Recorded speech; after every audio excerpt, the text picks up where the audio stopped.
الحمد لله وحده والصلاة والسلام على من لا نبي بعده وعلى آله وأصحابه الذين أوفوا عهدا ونشهد أن لا إله إلا الله وحده لا شريك له ونشهد أن سيدنا ومولانا محمدا عبده ورسوله المبعوث إلى الأسود والأحمر لتتميم مكارم الأخلاق لا يخلق نبي ولا رسول بعده ولا أمة بعد أمته ولا شريعة بعد شريعته ولا كتاب بعد كتابه صلى الله تعالى عليه وعلى آله وأصحابه الذين هم خلاصة العرب الأربعة وخير الخلائق بعد الأنبياء وهم كالنجوم في السماء للاهتداء والاقتداء وهم مفاتيح الرحمة ومصابيح الغرر أعوذ بالله من الشيطان الرجيم بسم الله الرحمن الرحيم لقد من الله على المؤمنين إذ بعث فيهم رسولا من أنفسهم يتلو عليهم آياتي ويزكيهم ويعلمهم الكتاب والحكمة وإن كانوا من قبل لفي ضلال مبين صدق الله مولانا العظيم قال رسول الله صلى الله عليه وسلم كل أمتي يدخلون الجنة إلا من أبى قيل من أبى يا رسول الله قال من أطاعني دخل الجنة ومن عصاني فقد أبى وصدق رسوله النبي الأمي الكريم ونحن على ذلك لمن الشاهدين والشاكرين والحمد لله رب العالمين خدا در انتظار حمد مانیس محمد چشم بر راہ سنانیس محمد حامد حمد خدا بس خدا مد آفرین مصطفیٰ بس محمد التو بھی خواہم خدا را خدایا التو حب مصطفیٰ را درود شریف اللهم صل على محمد وعلى آل محمد كما صليت على إبراهيم وعلى آل إبراهيم إنك حميد مجيد اللهم بارك على محمد وعلى آل محمد كما باركت على إبراهيم وعلى آل إبراهيم إنك حميد مجيد صدر اجلاس محترم حضرات علماء کرام محترم بزرگوں اور عزیز دوستوں آج 18 نومبر 2024 ہم یہاں کوٹ وڈیرہ محمد عمر مستوئی ضلع نواب شاہ سندھ پاکستان میں دعوت و تبلیغ کی نسبت سے جمع ہیں۔ مجھ سے پہلے مجھ سے بہتر علماء کرام نے بڑی دل نشین باتیں کر گئے ہیں۔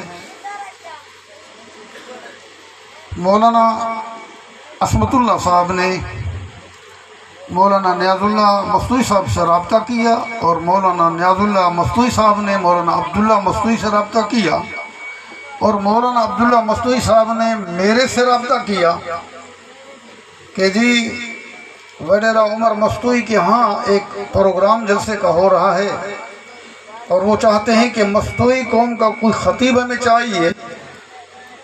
تو میں نے کہا کہ میں قوم کا مصنوعی زبان سراکی، لیکن بیان ہے میرا اردو۔ اس کی وجہ ہے کہ بچپن سے میں نے علم حاصل کرنے کے لیے جب نکلا تو اردو میں تعلیم ہوئی، اور پھر کبھی رحیم یار خان میں، کبھی صادق آباد میں، کبھی توحید آباد میں، کبھی کوئٹہ بلوچستان میں۔ فارغ ہونے کے بعد پھر میں نے پڑھانا شروع کیا، وہ بھی اردو میں، اور ہمارے بلوچستان میں چلتی ہی اردو ہے زیادہ تر، یا بروئی میں یا بلوچی میں، لیکن اردو زیادہ تر جو ہے نا بیان ہوتا ہے۔ تو میں نے کہا کہ اگر وہ پسند کرتے ہیں کہ بھئی اردو، انشاءاللہ میں حاضر خدمت ہو جاؤں گا۔ میں نے وعدہ کر لیا، اور شکر گزار ہوں حق تعالیٰ کے حضور کہ جس نے میرے وعدے کی لاج رکھی، اور حسب پروگرام آپ کی خدمت میں حاضر ہو کر آپ کے سامنے کچھ بات کرنے کی توفیق مرحمت فرمائی، اور اس بہانے سے آپ حضرات کی مجھے اللہ نے زیارت بھی نصیب فرمائی۔ اردو سمجھ رہے ہیں کہ نہیں سمجھ رہے ہیں؟ تو سمجھ رہے ہیں ہاتھ کھڑے کریں تاکہ مجھے معلوم ہو کہ اللہ جزائے خیر عطا فرمائے۔ میرے عزیز دوست، میں آپ کے سامنے آج کی اس نشست میں جو کچھ عرض کروں گا، اس کے لیے کتاب اللہ سے جو حصہ ابھی آپ کے سامنے تلاوت کرنے کی میں نے سعادت حاصل کی ہے، ارشاد باری تعالی ہے کہ اہل نظر پر اللہ کا یہ بہت بڑا احسان ہے، ایمان والوں پر اللہ کا یہ بہت بڑا احسان ہے کہ انہیں ایسا روشن ضمیر قائد عطا کیا گیا کہ جس کی ڈگمگاتی ہوئی تعلیمات میں ان کی زندگیوں سے اندھیروں کو دور کر کے سویروں کا طلوع کیا۔ وہ بکھرے ہوئے تھے، انہیں منظم کر دیا، وہ بگڑ چکے تھے، انہیں سنوار دیا۔ تلاوت آیات بینات سے، تزکیہ نفس سے، تعلیم کتاب و حکمت سے ایسی جماعت تیار کی اس قائد اعظم صلی اللہ علیہ وسلم نے کہ محمدی مکتب سے فیض حاصل کرنے والے انسانوں کے عروج پر اللہ کے فرشتوں نے بھی رشک کیا۔ سرکار دو عالم صلی اللہ علیہ وسلم کے قدموں میں بیٹھ کر تیار ہونے والا انسان کامل ابو بکر صدیق روح الامین سے بھی سینئر نظر آیا۔ قرآن کہتا ہے کہ وَإِن كَانُوا مِن قَبْلُ لَفِي ضَلَالٍ مُبِينٍ، اگر یہ انقلاب بقا نہ ہوتا، اگر یہ سراج منیر اپنی تعلیمات کے اجالوں سے انسان کے نظر و فکر کی تعمیر نہ کرتا تو انسانیت ہلاکت کی طرف جا رہی تھی، ضلال مبین کی طرف جا رہی تھی، لیکن اللہ نے کرم کر دیا اور پھر اللہ نے آخری پیغمبر بھیج دیا۔ پہلے جتنے بھی نبی آتے رہے میرے دوستو، وہ اپنی قوموں کے پاس نبی بن کے آتے رہے، اور اللہ نے اپنے آخری اور لاڈلے رسول کو جو بھیجا، تمام نبیوں کا بھی نبی بنا کے بھیجا، اور پھر قیامت تک کے لیے نبی بنا کے بھیجا۔ اس پر نبوت کا دروازہ اللہ نے بند کر دیا، اور رحمت عالم صلی اللہ علیہ وسلم کی زبان اقدس سے یہ اعلان کروا لیا گیا کہ انا خاتم النبیین لا نبی بعدی، میں آخری نبی، میرے بعد نبوت کا دروازہ بند، کوئی نبی نہیں آئے گا۔ نبوت کا دعویٰ کرنے والے آئیں گے، لیکن خبردار وہ نبی نہیں ہوں گے۔ وہ جھوٹے تو ہو سکتے ہیں، ملعون تو ہو سکتے ہیں، کافر تو ہو سکتے ہیں، وہ غلط قسم کے لوگ ہو سکتے ہیں، لیکن نبی نہیں بن سکتے، اس لیے کہ نبوت کا دروازہ مجھ پہ بند کر دیا گیا ہے۔ مسلمانوں، میرا اور آپ حضرات کا عقیدہ یہ ہے، تمام مسلمانوں کا، کہ ہمارے نبی آخری نبی، بولو تو صحیح، ہمارے نبی آخری نبی، اور جو نبوت کا دعویٰ کرے گا کہو وہ کافر ہے۔ جو نبوت کا دعویٰ کرے گا وہ کون ہے؟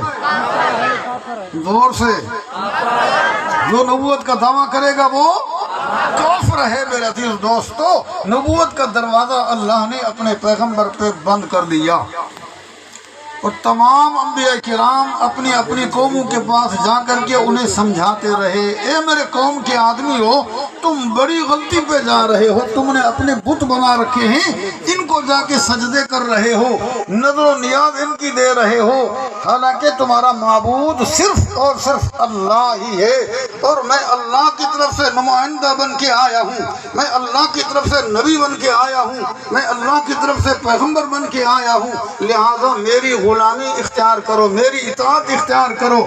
جب تم میری اطاعت اختیار کرو گے تو پھر میں تمہیں در در کی ٹھوکروں سے بچا کر کے ایک ہی دروازے پہ بھیج دوں گا، اور وہ دروازہ اتنا مضبوط ہے، اتنا مستحکم ہے کہ جسے وہ مل جائے پھر دوسرے دروازے تک جانے کی گنجائش باقی نہیں رہتی۔ وہ دروازہ کس کا دروازہ ہے؟ بولو تو صحیح، اللہ ہی کا دروازہ ہے۔ حاتم طائی، سنا ہے آپ نے، حاتم طائی بہت بڑا سخی گزرا ہے، ذرا توجہ کے ساتھ، میں دور دراز کا سفر کر کے کوئٹہ سے آپ کی خدمت میں آیا ہوں، لہذا میری باتوں کو ذرا غور سے سنیے۔ حاتم طائی کا بیٹا حضرت حسن رضی اللہ تعالی عنہ سے کہنے لگا، حسن تم میرا احترام کیا کرو، اس لیے کہ میں سخی باپ کا بیٹا ہوں۔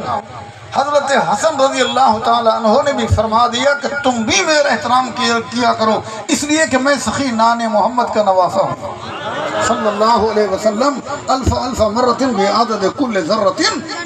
حاتم طائی کا بیٹا کہنے لگا کہ میرے باپ کی جود و سخا کا یہ عالم تھا کہ میرے باپ کی حویلی میں 10 دروازے لگے ہوئے تھے۔ کتنے؟ بولو تو صحیح، کتنے دروازے؟ 10 دروازے لگے ہوئے تھے۔ جب بھی کوئی سائل آتا پہلے دروازے سے ضرور کچھ نہ کچھ مل جاتا، اگر پہلے سے نہ ملتا تو دوسرے سے ملتا، دوسرے سے نہ ملتا تو تیسرے سے ملتا، تیسرے سے نہ ملتا تو چوتھے سے، پانچویں سے، چھٹے، ساتویں، آٹھویں، نویں، 10ویں سے ضرور کچھ نہ کچھ مل جاتا تھا۔ حضرت حسن رضی اللہ تعالی عنہ نے جب اس کی بات سنی، فرت مسرت میں اچھل کر فرمانے لگے، اگر یہی بات ہے تو پھر تیرے باپ کی سخاوت میرے نانا محمد کی سخاوت کا مقابلہ نہیں کر سکتی۔ وہ اس لیے کہ بے شک تیرے باپ کی حویلی میں 10 دروازے لگے ہوئے تھے، لیکن ہر دروازہ اتنا ناقص اور اتنا کمزور تھا کہ سائل کو پہلا دروازہ چھوڑنے کی ضرورت محسوس ہوا کرتی تھی، دوسرے دروازے تک آتا اور پھر تیسرے تک، چوتھے تک، پانچویں تک، چھٹے، ساتویں، آٹھویں، نویں، 10ویں تک آنا پڑتا تھا۔ لیکن میرے نانا کے ہاں جب بھی کوئی سوالی آتا تو پھر میرے نانا اس سوالی کو ایک ہی دروازے پہ بھیج دیا کرتے تھے، اور وہ دروازہ اتنا مضبوط ہے، اتنا مستحکم ہے کہ جسے وہ مل جائے پھر دوسرے دروازے تک جانے کی گنجائش باقی نہیں رہتی۔ وہ دروازہ کس کا دروازہ ہے؟ کس کا دروازہ؟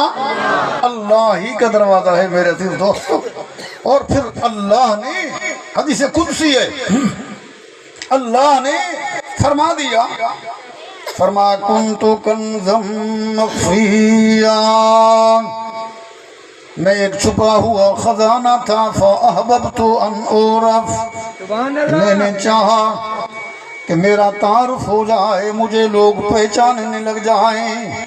اللہ فرماتے ہیں فخلقت الخلق، پھر میں نے اپنی قدرت کے ساتھ پوری کائنات کی تخلیق کر دی، پوری کائنات کو بنا دیا، آسمانوں کو بنا دیا، زمین کو بنا دیا، ستاروں کو روشن کر دیا، چاند کو لمعانیت عطا کر دی، سورج کو بھی درخشانی عطا کر دی، اور پوری کائنات کا نظام میں نے بنا دیا ہے۔ اور پھر اللہ نے جب پوری کائنات کو بنا دیا ہے تو پھر اللہ نے کسی سے بھی مدد حاصل نہیں کی، اس لیے کہ اللہ کسی کا محتاج، بولو اللہ کسی کا محتاج نہیں، پوری کائنات اسی کی محتاج ہے، لیکن اللہ نہ کسی کا محتاج تھا، نہ ہے، نہ آئندہ چل کر کسی کا محتاج بنے گا۔ بتا دیا رب العالمین نے کہ انما امرہ اذا اراد شیئا ان یقول لہ کن فیکون۔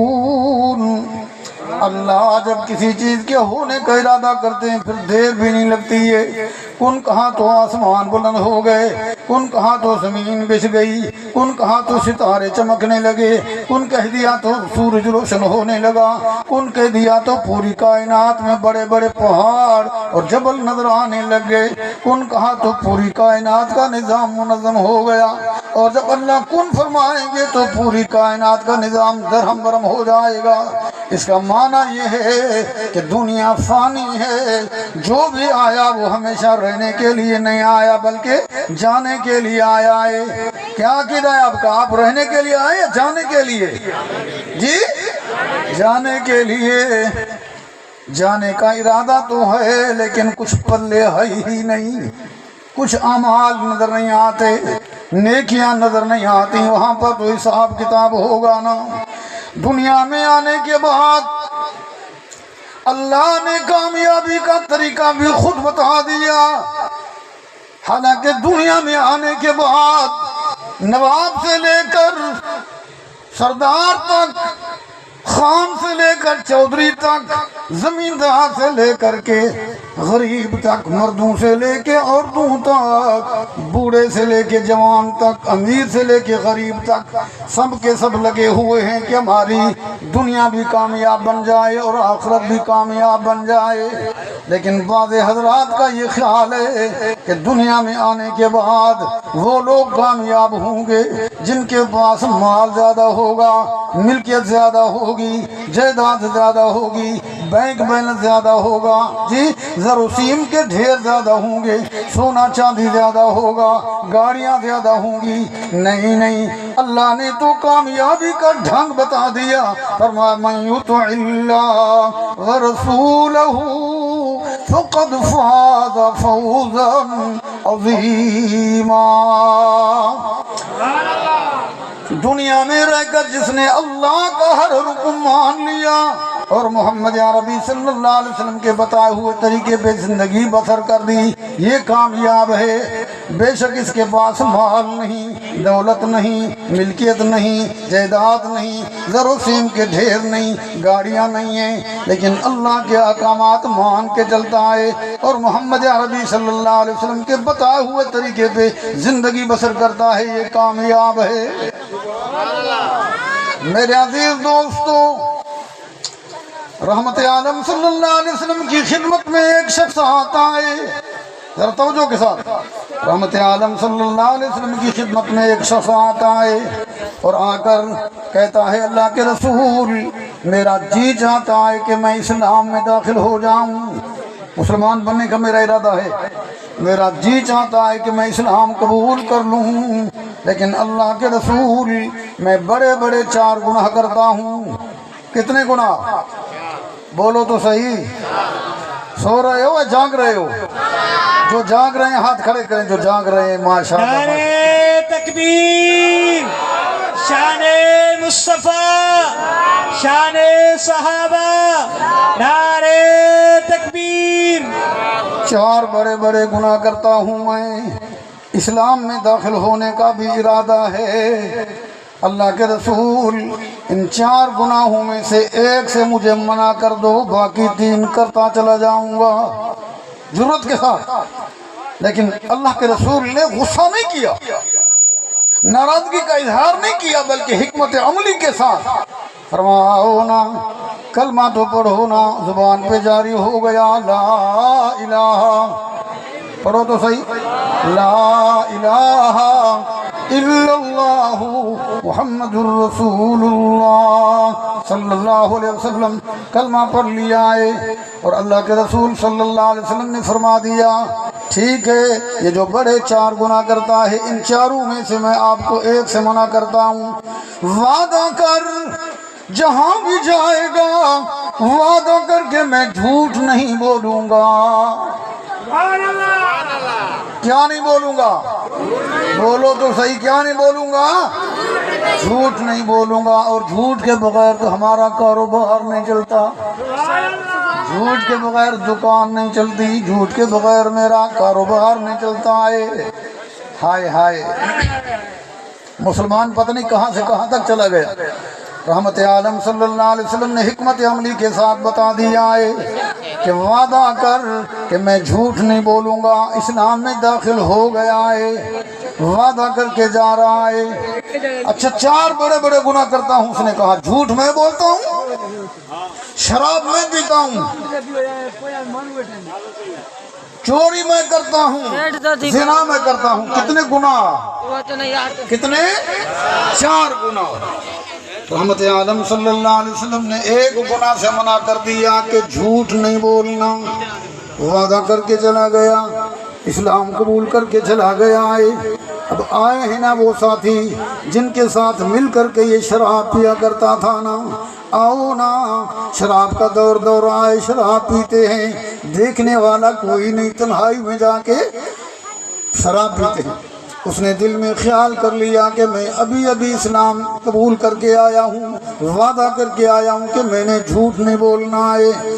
اگر اللہ کے رسول نے مجھ سے پوچھ لیا کہ تو نے شراب پی ہے کہ نہیں پی، اور اگر میں نے کہہ دیا کہ میں نے شراب نہیں پی، تو پھر یہ سراسر جھوٹ ہوگا، اور میں وعدہ کر کے آیا ہوں کہ میں نے جھوٹ نہیں بولنا ہے۔ اور اگر میں نے اقرار کر لیا کہ میں نے شراب پیے تو پھر شریعت کے مطابق مجھے درے پڑیں گے، اس لیے اس نے شراب سے بھی توبہ کر لی، شراب سے توبہ ہو گئی۔ اب آئے نا وہ ساتھی جن کے ساتھ مل کر کے یہ چوری کیا کرتا تھا، آؤ نا چوری کا دور آئے، سناٹا چھایا ہوا ہے، لوگ آرام کر رہے ہیں، دیکھنے والا کوئی نہیں، آؤ نا چوری کرتے ہیں۔ وڈیرا عمر مستوئی کے گاؤں کے رہنے والوں، آپ کا کیا عقیدہ ہے کہ آپ جہاں بھی کہیں بھی کسی بھی کونے میں رہیں گے، آپ کو دیکھنے والا دیکھ رہا ہے کہ نہیں دیکھ رہا؟ وہ کون دیکھ رہا ہے؟ زور سے بولو، کون دیکھ رہا ہے؟ اللہ ہی دیکھ رہا ہے میرے عزیز دوستو۔ حضرت جنید بغدادی رحمت اللہ علیہ کی خدمت میں مریدین بیٹھے ہیں، اللہ سیکھ رہے ہیں۔ کسی کو 5 سال ہو گئے، کسی کو 7 سال ہو گئے، کسی کو 4 سال ہو گئے، اور انہوں نے اجازت طلب کی، حضرت ہمیں اجازت دے دو تاکہ ہم اپنے گاؤں میں اپنے دیہاتوں میں جا کر کے اللہ لوگوں کو سکھائیں۔ حضرت نے کہا ابھی آپ کو دیر ہے، آپ کو دیر ہے، آپ کو دیر ہے۔ اچانک ایک دیہاتی بندہ نمودار ہوا اور اس نے آ کر کے یہ بات رکھی، حضرت مجھے اجازت دے دو، میں جانا چاہتا ہوں، مجھے کام بہت ہیں۔ حضرت نے اس کو اجازت دے دی، اور یہ جو بیٹھے ہوئے تھے انہوں نے کہا حضرت مجھے 7 سال ہو گئے، مجھے 5 سال ہو گئے، مجھے 4 سال ہو گئے، اور ہمیں آپ نے اجازت نہیں دی، اور یہ ابھی آیا ہے، اس کو آپ نے اجازت دے دی، یہ تو عدل و انصاف کے خلاف ہو گئی بات۔ حضرت نے اس دیہاتی بندے کو کہا کہ آج رات ٹھہر جاؤ۔ اس نے کہا حضرت مجھے دیر ہو رہی ہے۔ حضرت نے کہا نہیں، آج رات یہاں ٹھہر جاؤ، کل چلے جانا۔ اس نے کہا ٹھیک ہے حضرت، میں آج رہتا ہوں، کل کو چلا جاؤں گا۔ حضرت نے کہا بالکل ٹھیک ہے، رہ گیا۔ جب صبح ہوئی حضرت نے چورے منگوائے، چورے مرغی کے چورے منگوائے، چھڑیاں منگوائیں، اور پھر ایک اس کو دے دیا، اس کو ایک اس کو دے دیا، ایک اس کو دے دیا، جاؤ ایک دیہاتی بندے کو دے دیا، جاؤ وہاں جا کر کے ان کو ذبح کر کے آؤ جہاں پر دیکھنے والا کوئی نہ ہو۔ یہ چلے گئے، 2 گھنٹے 3 گھنٹے کے بعد یہ آ گئے، چورے ذبح کر کے آئے، لیکن دیہاتی بندے نے دیر لگا دی۔ انتظار ہو رہی ہے، انتظار ہو رہی ہے، بہت ساری دیر کے بعد شام ہونے کو ہے، وہ دیہاتی بندہ آ گیا، اس کے ہاتھ میں چھری بھی ہے، اس کے ہاتھ میں چورا بھی ہے، اور وہ چیتا جاگتا ہوا چوں چوں کرتا ہوا، اس نے ذبح نہیں کیا۔ حضرت نے کہا انہوں نے تو ذبح کر دیا ہے، آپ نے کیوں نہیں ذبح کیا ہے؟ اس نے کہا حضرت آپ نے کہا کہ بچے کو وہاں جا کر کے ذبح کرنا جہاں پر دیکھنے والا کوئی نہ ہو۔ میں بھاگا یہاں سے، سامنے پہاڑ نظر آ گیا، پہاڑ میں جا کر کے ایک غار میں بیٹھا۔ میں نے کہا کہ ابھی اس کو ذبح کرتا ہوں، لیکن پھر دیکھا کہ مجھے اللہ دیکھ رہا۔ اس کے بعد میں اس طرف کو میں پلٹا اور سامنے یہ پہاڑ نظر آ گیا، دوڑ لگائی اور وہاں جا کر کے بیٹھا غار میں۔ میں نے کہا ابھی ذبح کرتا ہوں، لیکن پھر دیکھا کہ اللہ مجھے دیکھ رہا ہے، اس لیے میں نے ذبح نہیں کیا۔ حضرت آپ نے کہا تھا کہ وہاں ذبح کرنا جہاں پر دیکھنے والا کوئی نہ ہو، لیکن میں جہاں جاتا مجھے دیکھنے والا دیکھ رہا تھا۔ وہ کون ہے؟ اللہ۔ دیکھنے والا کون ہے؟ اللہ۔ اللہ ہی دیکھ رہا ہے میرے عزیز دوستو، اللہ کو معلوم ہے، اللہ کے علم میں ہے، لہذا آپ جہاں بھی کہیں بھی کسی بھی کونے میں رہیں، آپ یہ عقیدہ بنا لیں کہ اللہ مجھے دیکھ رہا ہے۔ بولو تو صحیح، کون دیکھ رہا ہے؟ اللہ ہی دیکھ رہا ہے، اور جب اللہ دیکھ رہا ہے پھر انشاءاللہ جھوٹ نہیں بولیں گے، زنا نہیں کریں گے، دھوکہ نہیں کریں گے، فریب نہیں کریں گے، کسی کو تکلیف نہیں دیں گے، کسی کی چوری نہیں کریں گے، ڈکیتی نہیں کریں گے، اس لیے کہ دیکھنے والا دیکھ رہا ہے۔ حساب کتاب کس کے ہاتھ میں ہے؟ بولو تو صحیح، اللہ ہی کے ہاتھ میں ہے میرا عزیز دوستو۔ اب وہ ساتھی آئے، آؤ جی چوری کرنے کے لیے جاتے ہیں، دیکھنے والا کوئی نہیں، اس نے دل میں خیال کر لیا کہ میں وعدہ کر کے آیا ہوں کہ میں نے جھوٹ نہیں بولنا ہے۔ اگر اللہ کے رسول نے پوچھ لیا کہ تو نے چوری کی ہے کہ نہیں کی، اور اگر میں نے کہہ دیا کہ میں نے چوری نہیں کی، یہ سراسر جھوٹ ہوگا، اور وعدہ کر کے آیا ہوں کہ میں نے جھوٹ نہیں بولنا ہے۔ اور اگر اللہ کے رسول نے پوچھ لیا کہ تو نے چوری کی ہے کہ نہیں کی، اور اگر میں نے اعتراف کر لیا کہ میں نے چوری کی ہے، تو پھر شریعت کے مطابق جو قرآن نے فیصلہ سنا دیا ہے اس کے مطابق مجھے سزا ملے گی۔ السارق والسارقۃ فاقطعوا ایدیہما، چوری کرنے والا مرد ہو یا چوری کرنے والی عورت ہو، جب چوری ثابت ہو جائے تو پھر ان کے ہاتھ کو کاٹ دینا چاہیے۔ اس لیے اس نے چوری سے بھی توبہ کر لی، چوری سے توبہ ہو گئی۔ اب یہ زنا کا عادی تھا نا، پھر دل میں خیال کر لیا اگر اللہ کے رسول نے مجھ سے پوچھ لیا کہ تو نے زنا کیا ہے کہ نہیں کیا، اور اگر میں کہہ دوں کہ میں نے زنا نہیں کیا تو یہ سراسر جھوٹ ہوگا، اور میں وعدہ کر کے آیا ہوں کہ میں نے جھوٹ نہیں بولنا ہے، اور اگر اللہ کے رسول کے سامنے میں نے اعتراف جرم کر لیا کہ میں نے زنا کیا ہے، تو پھر شریعت کے مطابق قرآن نے جو فیصلہ سنا دیا ہے اس کے مطابق مجھے سزا ملے گی۔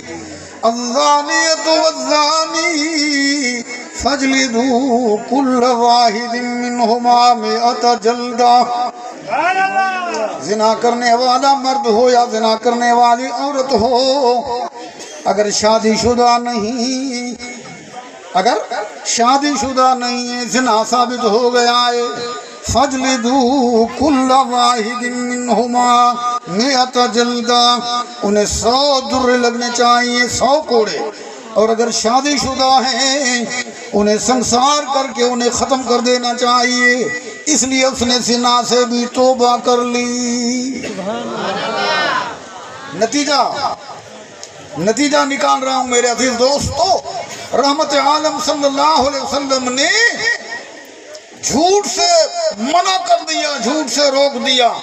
اس سے ہمیں سبق یہ ملتا ہے قیامت تک آنے والے مسلمانوں کو کہ تمام گناہوں کی جڑ جو ہے وہ جھوٹ ہے، تمام گناہوں کی جڑ، بولو تو صحیح، تو پھر آج اس مجمع میں قرآن کریم موجود علماء کرام اسٹیج پر تشریف فرما ہے، ان سب کے سامنے اللہ کو حاضر ناظر سمجھتے ہوئے دونوں ہاتھ کھڑے کر کے بتا دیں کہ انشاءاللہ العزیز ہم جہاں بھی رہیں گے، کہیں بھی رہیں گے، کسی کونے میں رہیں گے، جھوٹ سے پرہیز کرتے رہیں گے۔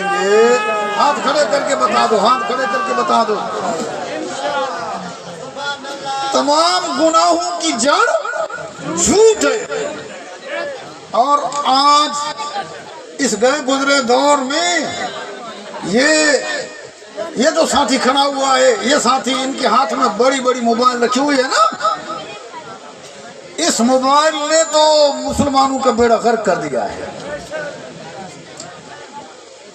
گھر میں بیٹھے ہوئے چھوٹے بچے بھی دیکھ رہے ہوتے ہیں، بچیاں بھی دیکھ رہی ہوتی ہیں، بہو بھی دیکھ رہی ہوتی ہے، ماں بھی بیٹھی ہوئی ہے، بہنیں بیٹھی ہوئی ہے، فون آ جاتا ہے، حضرت فون آ جاتا ہے کہ جی آپ سے میں ملنا چاہتا ہوں، آپ کہاں پہ ہو؟ ہوتا ہے گھر میں موجود ہوتا ہے، لیکن کہتا ہے کہ میں گھر پہ نہیں ہوں۔ سبحان اللہ کی بات ہے، ہے یا نہیں ہے؟ خون ایسا خون آتا ہے، میں نے خود دیکھا ہے۔ اب یہ بچے دیکھ رہے ہوتے ہیں اور جب یہ بڑے بنیں گے تو یہ ضرور جھوٹ بولیں گے۔ پوچھو کیوں؟ یہ کہیں گے میرا ابو جھوٹ بولتا تھا، جی میرا ابو جھوٹ بولتا تھا اس لیے میں جھوٹ بولتا ہوں۔ اس لیے میرے عزیز دوستو، جھوٹ سے جب ہم پرہیز کریں گے نا انشاءاللہ العزیز، یہ بچے بڑے ہو کر کے سچ بولنے پر مجبور ہو جائیں گے۔ سچ کے بغیر ان کی زبان پر نہیں آئے گا کچھ بھی۔ وعدہ کرتے ہو انشاءاللہ؟ کوشش کریں گے نا، کوشش ہماری ہوگی اور انشاءاللہ اس کا نتیجہ اللہ کے ہاتھ میں دے گا ضرور۔ رحمت عالم صلی اللہ علیہ وسلم جا رہے ہیں، اونٹنی پر سوار ہیں اور صحابہ کرام بھی موجود۔ اچانک ایک دیہاتی بندہ سامنے آ جاتا ہے، رحمت عالم صلی اللہ علیہ وسلم کی اونٹنی کی مہر کو پکڑ رکھا ہے، اونٹنی کی مہر کو پکڑ رکھا ہے، چھوڑ نہیں رہا۔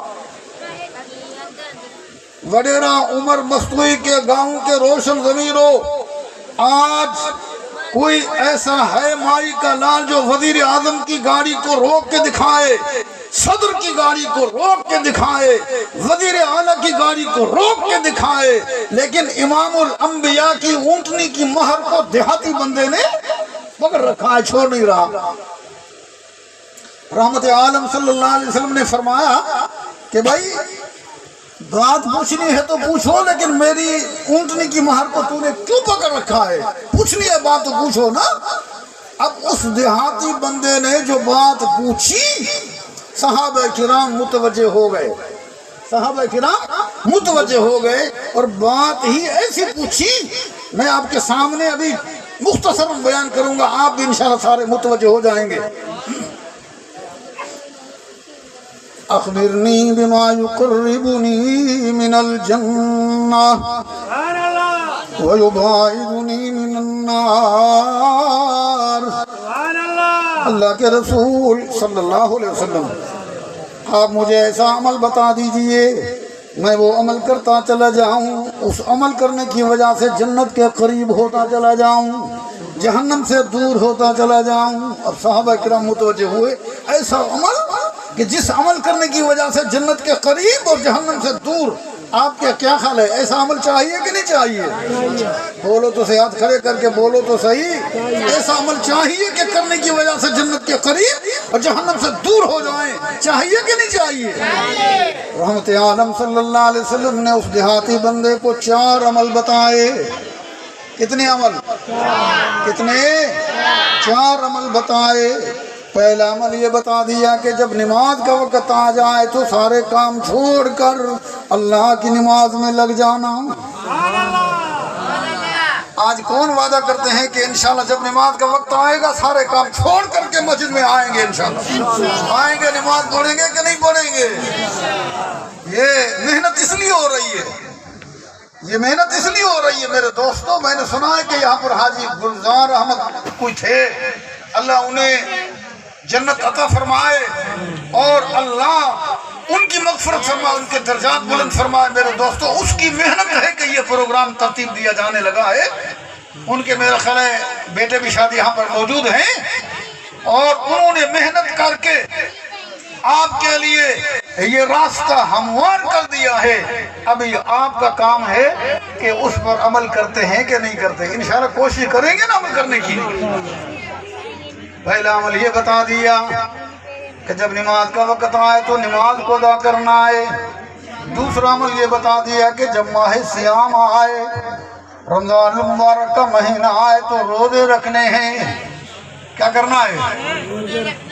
میں سندھ میں آتا ہوں، سندھ میں آتا ہوں، میں بڑے بڑے جلسوں میں بھی آتا ہوں، ایسے بھی آتا ہوں میں، لیکن دیکھتا ہی ہوں کوئٹہ سے جب میں روانہ ہوتا ہوں اور یہاں گرمی ہوتی ہے، وہاں پر سردی ہوتی ہے، لیکن راستے میں ویگن میں دیکھتا ہوں سارے کھا رہے ہوتے ہیں، پی رہے ہوتے ہیں۔ میں ان کو کہتا ہوں کہ کیا آپ لوگوں نے چاند نہیں دیکھا؟ چاند نہیں دیکھا کہ روزہ نہیں رکھ رہے؟ اور ایک بات میں کوئٹہ میں رہتا ہوں، کوئٹہ میں تو وہاں ہمارے بلوچستان میں یہ ہے کہ ویگن ہو یا کوچ ہو، جب نماز کا وقت آئے گا نا اسٹاف ان کے مقرر ہیں، پر وہاں جا کر کے بریک لگ جائے گی۔ بھائی نمازی حضرات اتنے نماز پڑھیں، روٹی کھانے والے روٹی کھائیں۔ اگر کوئی گیا ہے کوئٹہ تو ان کو معلوم ہے، صبر کیا ہے۔ میرے عزیز دوستو، یہاں پر منتیں کرو بھی نا، ویگن والا کہتا ہے ٹائم نہیں ہے، خدا نہ کرے اگر ایکسیڈنٹ ہو جائے تو پھر ٹائم ہے۔ کوچ والے بھی نہیں رکتے، ویگن والے بھی نہیں رکتے میرے عزیز دوستو۔ دو عمل ہو گئے، ماہ سیام آئے تو کیا کرنا؟ روزے رکھنا۔ روزے رکھنے کا ارادہ ہے، روزے رکھیں گے انشاءاللہ، گرمی ہو یا سردی ہو، روزے رکھنے ہیں، فرض ہے، رکھیں گے انشاءاللہ العزیز۔ تیسرا عمل یہ بتا دیا، جب اللہ نے آپ کو مال دیا ہے، دولت دی ہے، ملکیت دی ہے، جائیداد دی ہے، گاڑیاں دی ہے، زمین دی ہے، بینک بیلنس دے رکھا ہے، تو پھر اس پر زکوٰۃ فرض ہے، زکوٰۃ بھی ادا کرنا، زکوٰۃ ادا کرنا، مدرسے والوں کو، طلباء کو، غریبوں کو، مسکینوں کو، یتیموں کو دینا۔ اور چوتھا عمل یہ بتا دیا، سلمن قطع کا، جو آپ سے توڑنے کی کوشش کریں آپ جا کر کے ان کو جوڑو، ملو، اختلاف کے بجائے اتفاق پیدا کر لو۔ لیکن آج ہم کہاں کریں؟ چچا داد بھائی سے ناراض کھڑا ہوا ہے، مامو داد بھائی مامو داد سے الگ کھڑا ہوا ہے، اور خالہ داد بھائی سے الگ کھڑا ہوا ہے۔ گویا کہ ایسا اختلاف کے جس کی کوئی انتہا نہیں ہے۔ اس لیے میں آپ کی خدمت میں یہ درخواست کر رہا ہوں، اگر خدا نہ کرے کسی سے آپ کی ناراضگی ہے، پہل کرتے ہوئے جا کر کے ان سے ملے، معانقہ کریں، السلام علیکم جی میں آپ سے خوش ہوں، میں آپ سے راضی ہوں۔ کون ایسے لوگ ہیں تیار؟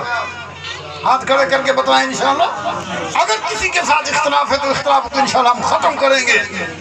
اور اشداء الکفار رحماء بینہم، مسلمانوں کا شیوا یہ ہے کہ کفار تو سخت ہوتے ہیں لیکن آپس میں شکر و شیر، جیسے گلاب جامن، جیسے لڈو جلیبی کیسے میٹھی ہوتی ہے، مسلمانوں کا کام یہ ہے کہ آپس میں کیا ہو جائے؟ میٹھے ہو جائے، رحماء بینہم۔ میرے عزیز دوستو، اگر اللہ نے مال دیا ہے، دولت دی ہے نا، اس پر اترانا نہیں چاہیے، تکبر نہیں کرنا چاہیے، بلکہ شکریہ ادا کرنا چاہیے۔ کس کا؟ بولو تو سے، کس کا شکریہ ادا کرنا چاہیے؟ اس لیے کہ یہ نعمتیں عطا کرنے والا کون ہے؟ اللہ ہی ہے۔ کون ہے؟ تکبر نہیں کرنا چاہیے۔ من تواضع للہ رفعہ اللہ، جس نے عاجزی اختیار کی، جس نے تواضع اختیار کی، جس نے انکساری اختیار کی، اس کا مقام اللہ کے نزدیک بلند ہے۔ اور جس نے مال دے کر غرور کیا، تکبر کیا، اس کا بیڑا غرق ہے، اس کا بیڑا غرق ہے۔ ذرا توجہ کرنا، ایک واقعہ سنانے لگا ہوں، توجہ کرنا ذرا۔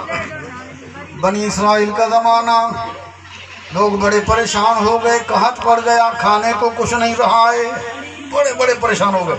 لیکن ایک بات بھولنا نہیں، پہلے یا آج اگر کسی کے پاس پہلے سے دولت موجود ہے، مال موجود ہے جی، ان کو کسی قسم کی پرواہ نہیں ہوتی۔ مسئلہ بنتا ہے غریب